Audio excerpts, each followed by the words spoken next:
Hey comrades, LeftTube here, and sorry you had to wait so long for this video. I've just been feeling like shit for the past few days because on Friday I stayed up until like 3 a.m. Watching Season 2 of Big Mouth, and that just kind of screwed up my very delicate sleep schedule. But anyways, here I am back yet again, doing even better. Today I would like to talk about a video by PragerU. Now, I will completely admit Prager is a straw man. Like, many conservatives can agree with me here that Dennis Prager uses bad arguments and just pulls shit out of his ass on a daily basis. So, making a video on him isn't really proving very much. Still though, this video is just so badly argued that I just couldn't help but pick from the low-hanging fruit here. He makes outright bullshit claims, and the bigger problem is that this video could be dangerous to young minds. This video is called What's Wrong with E-Cigarettes? And in the video, they try to make e-cigarettes look innocent. This is so dangerous because in the video, they don't even bring up that vapes are for kids. Seriously, not once. So, without further ado, let's get debunking. Imagine if there were an alternative to smoking cigarettes. Imagine this alternative could help millions of people quit smoking and came with only a fraction of the harmful chemicals that cigarettes do.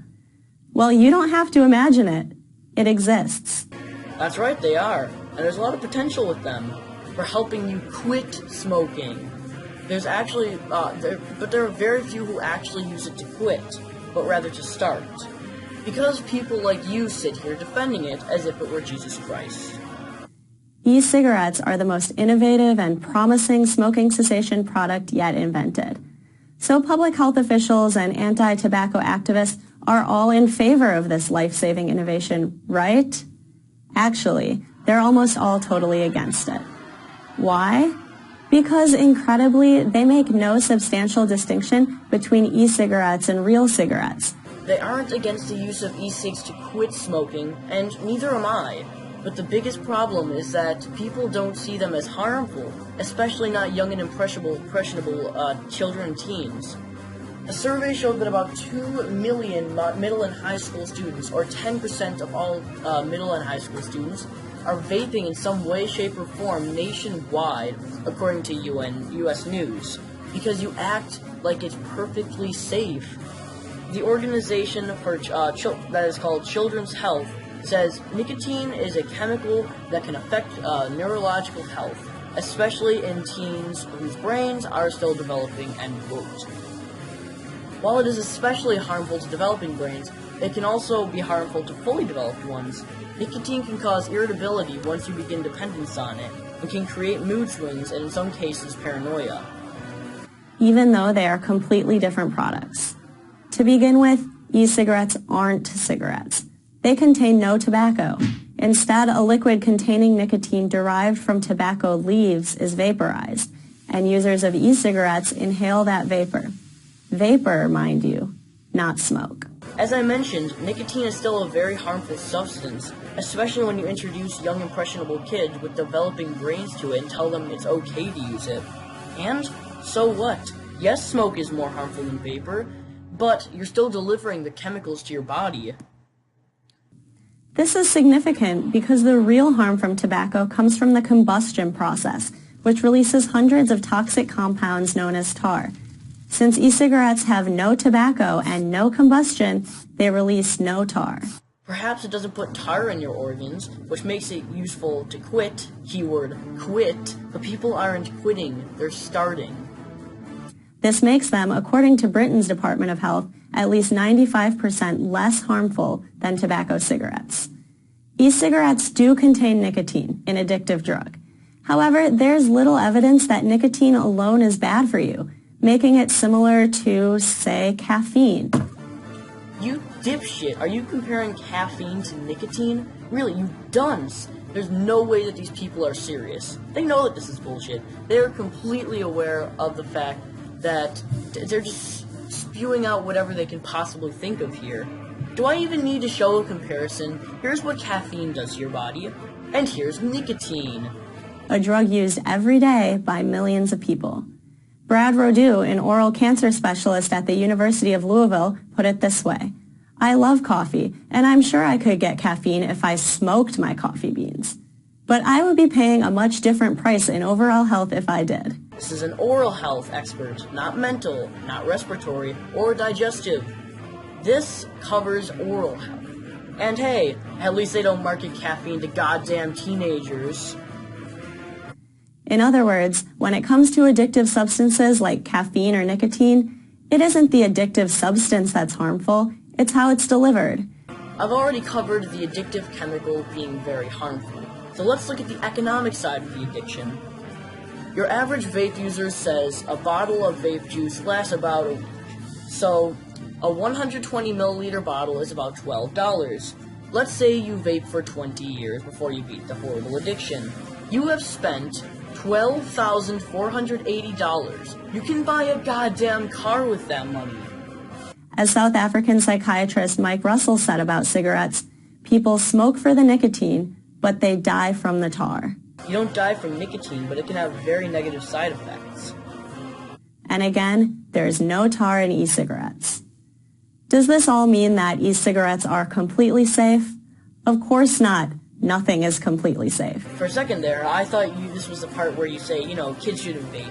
But this is a PragerU video, so, we can't expect something like that. E-cigarettes are a relatively new innovation, so more research is needed, especially on long-term effects. There's also a place for sensible regulation to ensure consumer safety. But unlike normal, everyday products, any potential risk posed by e-cigarettes is far outweighed by a real, not potential, good. Saving lives by providing the nicotine that smokers enjoy without delivering the deadly toxins that can kill them.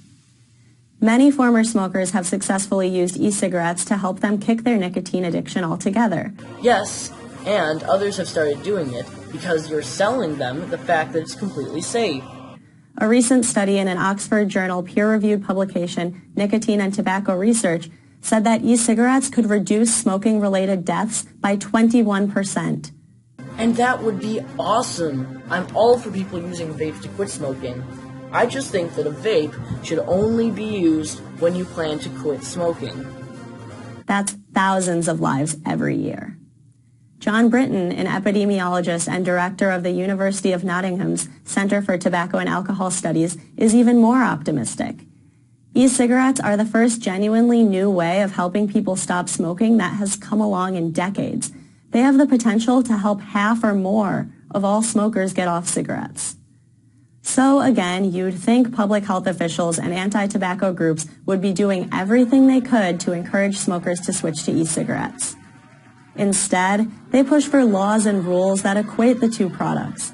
Cigarettes are bad, so e-cigarettes must also be bad. I consider Medical News Today to be anti-smoking, and here's them saying e-cigarettes are safer than cigarettes. As of August 2016, the U.S. Food and Drug Administration has ruled that all e-cigarettes must go through a long and expensive application process.